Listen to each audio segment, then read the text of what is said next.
நீங்கள் கேட்டுக்கொண்டிருப்பது இசை இணைய வானொலி, கோவில்பட்டியிலிருந்து உலகம் எங்கும்.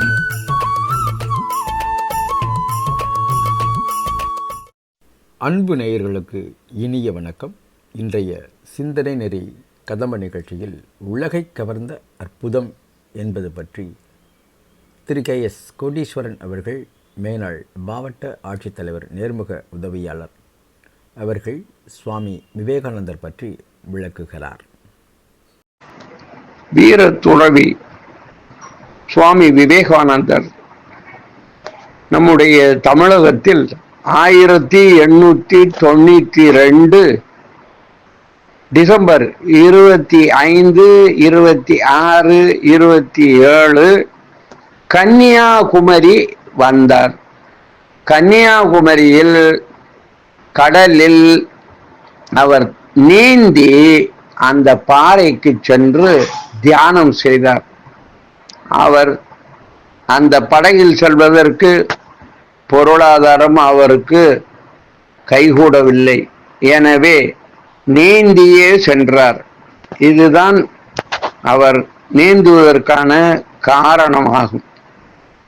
3 நாட்கள் அன்ன ஆகாரம் இன்றி அந்த பாறையில் அவர் அமர்ந்து தியானம் செய்தார்.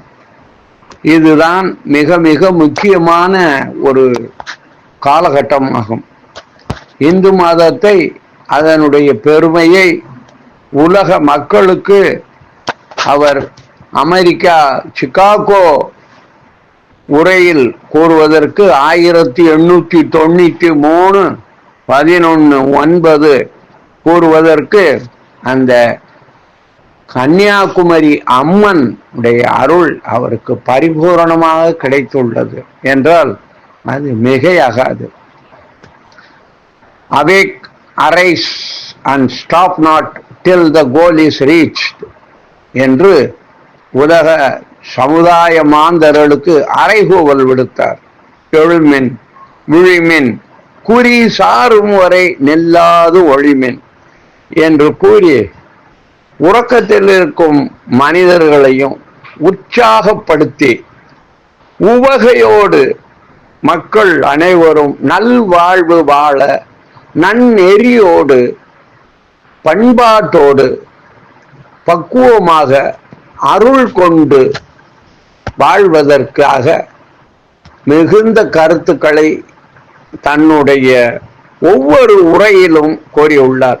கடல் கடந்து சென்று அமெரிக்காவிலே எல்லோரும் சீமான்களே சீமாட்டிகளே என்று உரையை தொடங்கும் பொழுது, sisters and brothers of America என்று அவர் கூறி அந்த கரவொலி அடங்குவதற்கு பல நிமிடங்கள் ஆயிற்று என்பது இன்னும் நாம் பழைய செய்தித்தாள்களை பார்த்தால் நன்கு புலனாகும். அந்த வகையிலே சகோதரிகளாகவும் சகோதரர்களாகவும் அவர் இந்த உலக மக்களை நல்ல முறையில் மதித்து எவ்வாறு வாழ வேண்டும் என்பதற்கும் வழிகாட்டியாய் திகழ்ந்தார்.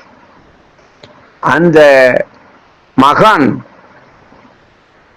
சிகாகோ சென்று உரையாற்றுவதற்கு ராமநாதபுரம் ராஜா மிகுந்த பேருதவி புரிந்தார்.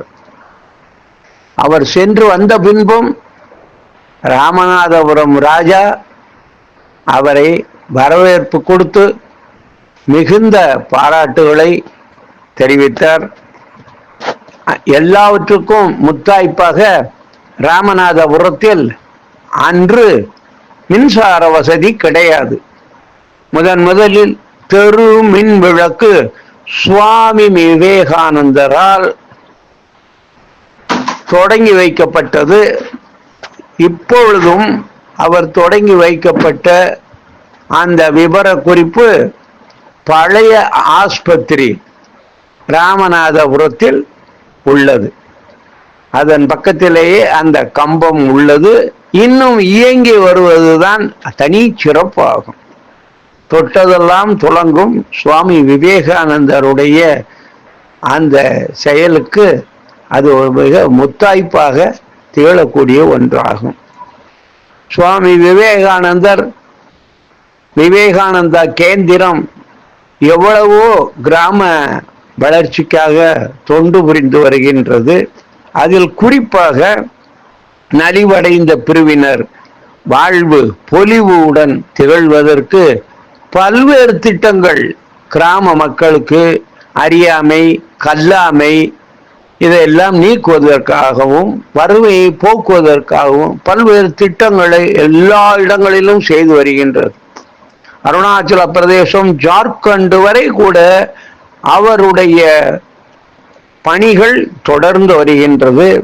குறிப்பாக திருவிளக்கு பூஜை விவேகானந்தா கேந்திரம் மூலம் ஆரம்பித்து இன்று தமிழகமெங்கும் பட்டி தொட்டி எல்லாம் ஒவ்வொரு மாதமும், ஒவ்வொரு வாரமும், ஒவ்வொரு பௌர்ணமி, அமாவாசை போன்ற முக்கிய தினங்களில் நடந்து வருகிறது என்றால் அது அந்த விவேகானந்தா கேந்திரத்தினுடைய அந்த தொண்டு ஊழியர்களோடது பணியும், அந்த தொண்டு ஊழியர்களை கட்டுப்படுத்தி அவர்களை ஒழுங்குபடுத்தும் அந்த பெரியோர்களுடைய ஒத்துழைப்பும் நிர்வாகிகளுடைய நிதி உதவியும் தான் என்பது சற்றும் ஐயம் இல்லை.